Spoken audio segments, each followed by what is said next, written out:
Belokranjcem prekipelo. Ob Levstikovi poti tudi sadovnjak. Dobrodelni koncert za mamograf.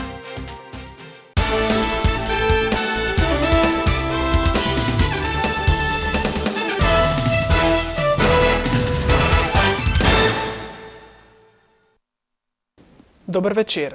Belokranjski župani, ki jih je razburila informacija, da namerava vlada v okviru varčevalnih ukrepov ukiniti denar za program Pokolpje in na leto 2029 preložiti začetek gradnje tretje razvojne osi v smeri Bele krajine, so že zahtevali takojšnji sestanek s predsednikom vlade.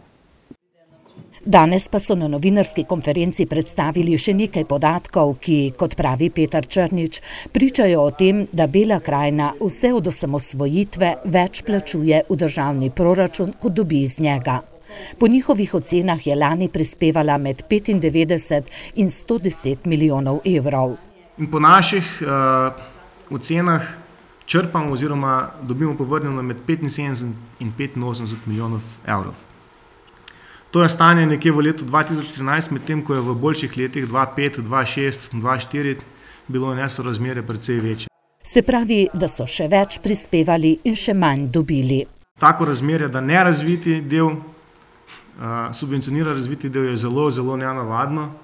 Dejansko ga mislim, da v Evropi skoraj da ne najdemo. Bela krajina, ki beleži več kot 20% brezposelnost, nujno potrebuje več sredstev za program Pokolpje in boljšo cestno ter internetno povezavo, da bi lahko pritegnili naložbenike, pravi Črnič. No, jaz upam, da predsednik vlade se zaveda, da je Bela krajina tudi območje, kateri je nujno potrebna prometna povezanost, oziroma da je nujno, da podjetniki, kateri so na tem območju, tudi ostanejo in pridejo še novi. Zakaj? Ker v obratnem primeru bo se Bela krajina še bolj praznila. Mi nekih orodij pritiska na državo nimamo. Mi nismo sindikati, mi ne moramo organizirati stavke ali kaj podobnega. Očitno bomo morali res Belokranjci oditi na barikade oziroma oditi pred parlament in to tudi javno povedati, da tako naprej več ne gre. Javni poziv vladi, da takoj pristopi k reševanju katastrofalnega gospodarskega in socialnega stanja v Beli krajini, so že poslali tudi vsi trije belokranjski občinski odbori Slovenske demokratske stranke. Nadaljujemo z ljubitelji pohodništva, ki so se letos podali na tradicionalni, tokrat že 28. pohod po Levstikovi poti od Litije do Čateža. Ljudje se po 22 km dolgi poti, ki vodi po dveh trasah, podajo predvsem zaradi druženja, zaradi ljudi, zaradi fajne organizacije, skratka fajn je, no. Malo sem zmatran, pa žive malo, ampak ko se ogreje, še kar v redu. Ja, kar blatna malo, no. Tam pohod je blatna, drugače pa gužve velike, ni tako kar gre, no. Ja, malo me veseli, pa v družbi smo in tako pa malo kondicijo nabiramo. Meni je zanimiva. Jaz komaj čakam, da pride spet november, da grem po tej poti. Pot je prvič prehodil tudi predsednik države. Sem imel malo treme, ker nisem vedel, kaj me čaka na poti, ampak vidim, da so samo prijazni ljudje, ki so še dodatno veseli zaradi postojankov mes. Pohod so sicer za en teden prestavili. In vsi so to sprejeli z razumevanjem, od državnih organov do domačinov, do vseh gostov in so kljub temu teden dni kasneje prišli. Po podatkih organizatorja se je na pot odpravilo več kot 5000 pohodnikov. V turističnem društvu Čatež pa so jih na cilju, kjer so pripravili tradicionalno razhodnjo, našteli le 1500. Prestavitev je katastrofa, sploh za organizacijo zaključne prireditve, ki je pravzaprav najpomembnejši del celega pohoda. Zbrane je na cilju tokrat pozdravil novomeški konzervator Dušan Štepec, ki je med drugim pozdravil trud domačinov. Oni se enostavno trudijo nekako svojo dediščino predstavljati obiskovalcem in to že vrsto let. Mislim, da zelo uspešno. Pohod je sicer nastal na podlagi Levstikovega eseja Popotovanje iz Litije do Čateža. Novost letošnjega Levstikovega pohoda je Levstikov sadovnjak, ki se razteza ob celotni trasi. Tako želijo ohranjati stare slovenske sadne sorte, hkrati pa ljudi spodbujati k zasajanju sadnih dreves. Sadovnjak za zdaj šteje 16 dreves. Botrstvo so prevzeli občine, venezuelsko veleposlaništvo in podjetje IMP Armature iz Ivančne Gorice. Direktor slednjega je skupaj s predsednikom države zasadil brusniško hrustavko. Sicer izhajam tudi iz brusnic, ravno zaradi tega sem se odločil, da bi bili botri oziroma da bi sponzorirali posaditev brusniške hrustavke. Direktor mi je obljubil, da bomo prišli tudi pogledati, kako rase, in prihodnji juni bomo videli, če smo to storili dobro. V zavodu Levstikova pot sicer načrtujejo zasaditi več 100 dreves, za katere bodo skrbeli predvsem domačini. S sadjarskimi društvi pa se dogovarjajo, da bi Sadovnjak postal neke vrste učno središče. Drašiči, ki veljajo za belokranjsko vinsko prestolnico, se že več kot 250 let ponašajo s slovensko posebnostjo vinsko banko Soseska Zidanica. Pred njo se je v soboto zbralo več kot 1000 pohodnikov, udeležencev 15. pohoda po poteh Soseske Zidanice. Prišli so vseh koncev Slovenije, nekateri prvič, drugi pa se že več let udeležujejo tega edinstvenega pohoda. Mi smo sami presenečeni nad tolikim številom obiskovalcev. Danes smo pričakovali veliki osip zaradi pohoda od Litije do Čateža, ampak koliko vidimo, tega ni. Celo nasprotno. Na letošnjem pohodu se je zbralo rekordno število udeležencev, ki so o prigrizku in kozarcu soseskega vina najprej prisluhnili govorcem ter krajšemu kulturnemu programu, nato pa krenili na dobrih 11 kilometrov dolgo krožno pot med vinogradi, na kateri jih je čakalo kar 7 postojank. Prva pred Prusovo kletjo, kjer so jim po kušino ponudili 4 vrste vin. Tudi letošnja mlada vina, za katera je značilno, da so sadna, pitna, gladka, elegantna. Danes bomo probali en mladi rumeni muškat tukaj na pohodu. Je lep, aromatičen, prijeten, malo lažji, ampak piten, prijeten. Navdušil je tudi Borisa Kopitarja, ki se je prvič udeležil pohoda. Zanimivo je, da spoznavam nove sorte, kot je recimo rumeni muškat z tega konca, ker včasih je bila krajina, bom rekel, belo je bilo tako, kar pomeni za hrani, tokrat pa recimo konkretno tale rumeni muškat čudovit. In tudi drugi pohodniki, ki so se ob vinu in igranju metliških tamburašev hitro sprostili, so navdušeno hvalili, pa ne le vino. Lepo nam je bilo že lanskrat, zato smo letos še enkrat prišli. Super organizacija, super družba. To treba, tako piše na razglednici, prid pa videti. Kaj pa vino? Vrhunsko. Po pokušini vin in ogledu kleti so zadovoljni pohodniki hiteli naprej, vedoč, da jih kmalu čaka nova postojanka. Konec minulega tedna je marsikje mineval v znamenju martinovanja. Tudi v Črnomlju, kjer so že 23. leto zapored pripravili dvodnevno martinovanje pod velikim ogrevanim šotorom. Vinogradniki so ponudili v pokušino najbolje ocenjena vina na nedavnem ocenjevanju, na katerem so v oceno prejeli le 372 vzorcev mladih vin, kar je veliko manj kot minula leta. Letošnja slabša letina pa je botrovala tudi temu, da so člani ocenjevalnih komisij zaradi napak izločili kar dobro četrtino vzorcev. Ampak 95% teh napak je rešljivih, tako da bodo vina v tej fazi zorenja, ko bodo šla čez to fazo, bodo sigurno dobra vina. Nekateri vinarji pa so kljub slabši letini pridelali odlična vina, o čemer pričajo 47 zlatih priznanj in visoka odličja. Kar 2 šampiona, Belokranjca PTP in Metliške črnine PTP, so podelili družini Vrtin iz Doblič. To je odličen dosežek za letošnje leto, tudi v preteklih letih bi vsak prejemnik 2 šampionov bi lahko zelo vesel. Letošnji letnik je pa še bolj bil, kot vemo, težaven, bolj smo se morali potruditi.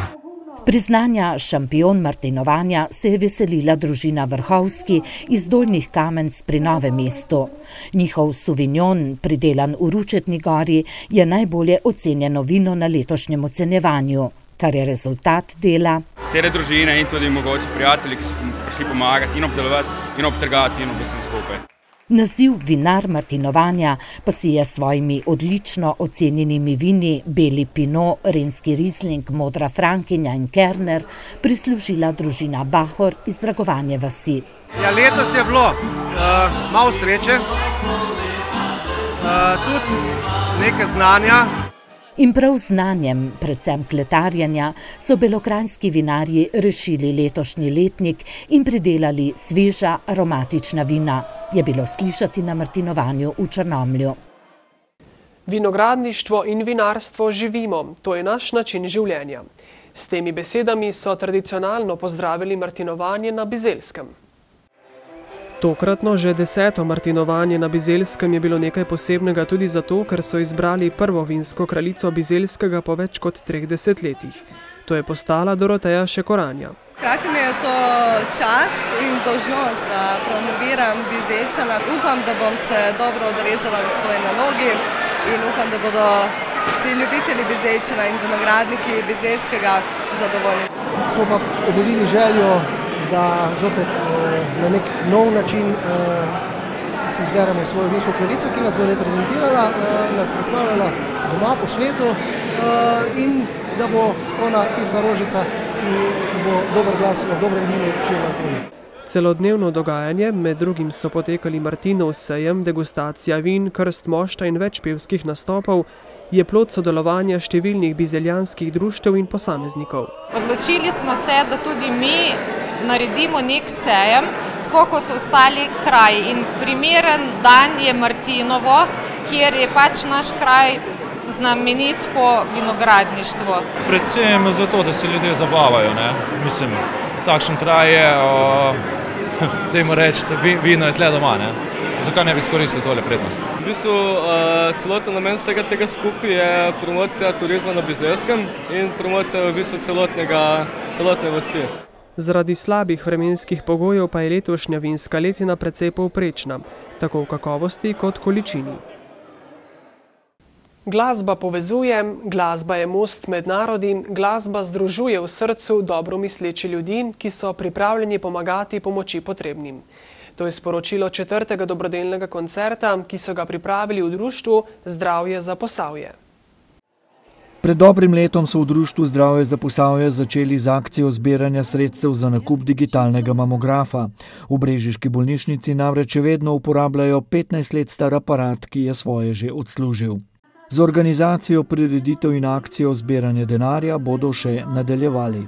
Naslednje leto oktobra definitivno zadnji koncert, ko bomo imeli zbranih, upam, dovolj, da bomo lahko rekli, zdaj lahko kupimo mamograf. Do sedaj jim je uspelo zbrati več kot 50 000 evrov, kar še zdaleč ni dovolj. Cena bo definitivno določena, ko bomo izvedli postopek oddaje javnega naročila, giblje pa se nekje od okrog 150 do 200 000 evrov. Zdravnikom bo nov digitalni mamograf omogočil kakovostnejšo diagnostiko in obravnavo, pacientom pa prijaznejšo oskrbo. Kajti le z sodobno tehniko smo lahko primerljivi z ostalimi in tudi izvidi naših pacientk so lahko primerljivi in se jih da učitati tudi morda konziliarno iz nekega centra. Med 4 prejemniki posebne zahvalne plakete častni član društva je tudi Irena Vide, direktorica naše medijske hiše. Televizija Vaš kanal akcijo medijsko podpira od vsega začetka. V celoti smo posneli prvi koncert za zbiranje sredstev za mamograf in naredili in pripravili tudi posebno televizijsko oddajo. Tudi nocoj smo prisluhnili na svoj način in tudi naš nocojšnji prispevek naj bo prispevek k temu, da velja pomagati. Prav tako projekt od začetka podpira brežiška občina. Kot župan sem ponosen, da imamo v občini Brežice tako veliko dobrih ljudi, da kljub težkim časom so še vedno pripravljeni prispevati svoje sredstva za dobrobit vseh nas. Polna dvorana in stotnija glasbenikov iz Slovenije in Hrvaške, leti so tokrat izvajali izključno hrvaške popevke, je znova kot že ničkolikokrat doslej dokazala, da ljudje znajo stopiti skupaj, ko je to najbolj potrebno. Daljšo reportažo z dobrodelnega koncerta v Termah Čatež si boste na naši televiziji lahko ogledali v prihodnjih dneh.